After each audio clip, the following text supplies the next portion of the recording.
شروع کرتا ہوں اللہ کے نام سے جو بڑا مہربان اور نہایت رحم کرنے والا ہے۔ اللہم صلی علی محمد و آل محمد۔ اصحاب عاشورہ،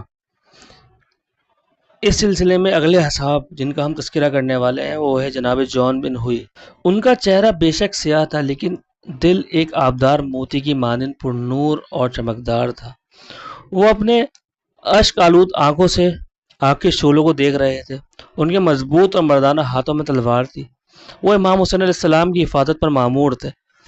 امام کے خیمے کے سامنے بالکل خاموشی سے بیٹھے تھے اور پوری ہوشیاری سے ہر آنے جانے والے پر نظر رکھے ہوئے تھے۔ وہ پوری توجہ اور اشتیاق کے ساتھ امام حسین کی مناجات کو سن رہے تھے اور وہ ان یادگار لمحات کو کھونا نہیں چاہتے تھے۔ انہوں نے کئی بار حضرت علی علیہ السلام اور امام حسین علیہ السلام کی مناجاتوں کی آوازیں سنی تھی اور دل میں کہہ رہے تھے، میرے آقا حسین کی آواز ان کے والد اور بھائی سے کس قدر ملتی ہے۔ شب عاشور تھی اور کربلا کی زمین پر سوائے پانی کے اور کچھ میسر نہ تھا۔ اس پر بھی یزیدی سپاہیوں کا قبضہ تھا۔ جون بن ہوئی ایک حبشی غلام تھے جنہیں اہل بیت علیہ السلام کی خدمت کا شرف حاصل تھا۔ پہلے وہ حضرت ابوذر کی خدمت میں تھے، پھر امام علی علیہ السلام کی خدمت گزاری کی توفیق ان کو حاصل ہوئی اور وہ امام علی کا خیال رکھتے تھے، اور ہر گزرتے وقت دن کے ساتھ حضرت علی کے ساتھ ان کی محبت اور ان کی معرفت میں اضافہ ہوتا تھا۔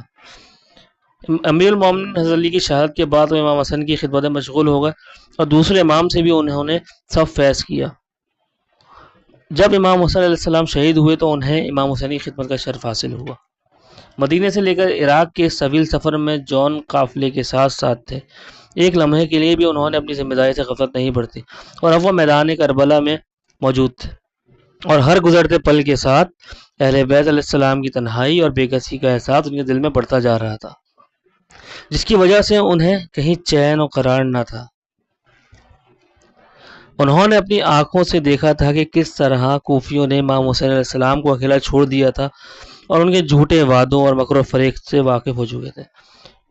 ہمہ وقت مختلف اندیشوں میں گھرے رہتے تھے۔ انہیں اچھی طرح معلوم تھا کہ اگر کل تک صبر کیے تو یقیناً شہید ہو جائیں گے، اور اب عاشورہ کی صبح نمودار ہونے میں چند گھنٹے باقی تھے۔ وقت بہت تیزی سے گزر رہا تھا اور شہادت کی خوشبو نزدیک آتی محسوس ہو رہی تھی۔ جون کے ذہن میں امام حسین کا جملہ بار بار گونج رہا تھا، کل تم لوگوں میں سے کوئی زندہ نہیں رہے گا۔ وہ دل میں کہنے لگے، خدایا کیا واقعی میرا شمار بھی کربلا کے شہیدوں میں ہوگا؟ کیا تو کل مجھے اپنا مہمان بنائے گا؟ اس وقت ان کی آنکھوں سے اشک بھی جاری تھے اور ایک دلکش مسکراہٹ بھی ان کے ہونٹوں پر نقش ہو کر رہ گئی تھی۔ صبح عاشور ہوئی۔ جون امام حسین علیہ السلام کے پاس ہی کھڑے تھے۔ انہوں نے جنگی لباس زیب تن کر رکھا تھا۔ ہر تھوڑی دیر بعد کچھ افراد امام علیہ السلام کے پاس آتے، ان سے اجازت لے کر میدان کا رخ کرتے اور بہادری کے جوہر دکھاتے ہوئے شہید ہو جاتے۔ جب جون نے اپنے ساتھیوں کی خوش نصیبی کو دیکھا تو اپنے آقا و غلام کی خدمت میں عرض کی، اے میرے آقا، میں آپ کا اور آپ کے گھر والوں کا دفاع کرنے کے لیے میدان جنگ میں جانے کی اجازت چاہتا ہوں۔ امام حسین نے فرمایا، میں تمہیں اجازت دیتا ہوں کہ تم واپس چلے جاؤ اور اپنی جان بچا لو، جو یہ تم خیر و سلامتی کے لیے ہمارے ساتھ آئے تھے، تو اب خود کو ہمارے ساتھ مصیبت میں مبتلا مت کرو۔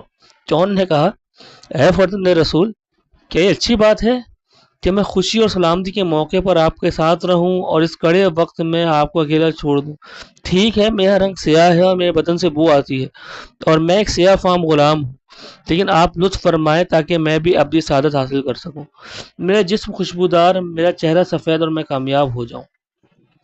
انہوں نے اپنا اصرار جاری رکھا اور کہنے لگے، میں آپ کو چھوڑ کر ہرگز نہیں جاؤں گا یہاں تک کہ میرا خون آپ کے پاک خون میں شامل ہو جائے۔ امام حسین نے ان کی شوق کو دیکھتے ہوئے انہیں میدان جنگ میں جانے کی اجازت دی۔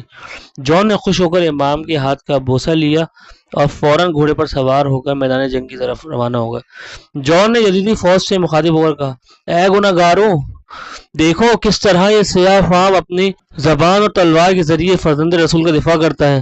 مجھے امید ہے کہ محمد صلی اللہ علیہ وآلہ وسلم ضرور میری شفاعت کریں گے۔ یہ کہہ کر انہوں نے مردانہ وار کیا اور کئی دشمنوں کو جہنم رسید کیا اور بالآخر درجہ شہادت پر فائز ہوئے۔ اس موقع پر امام حسین ان کے پاس آ کر بیٹھے اور فرمایا، خدا اس کا چہرہ سفید کر دے اور اس کی کو خوشبودار بنا دے اور اسے محمد صلی اللہ علیہ وآلہ وسلم کے ساتھ محشور فرما۔ اور اس کے اور خاندان رسول کے درمیان آشنائی برقرار رکھنا۔ امام زین العابدین علیہ السلام فرماتے ہیں جون کے شہید ہونے کے 10 دن بعد تک ان کے پیکر مبارک سے عطر کی خوشبو آ رہی تھی۔ انا للہ و انا الیہ راجعون۔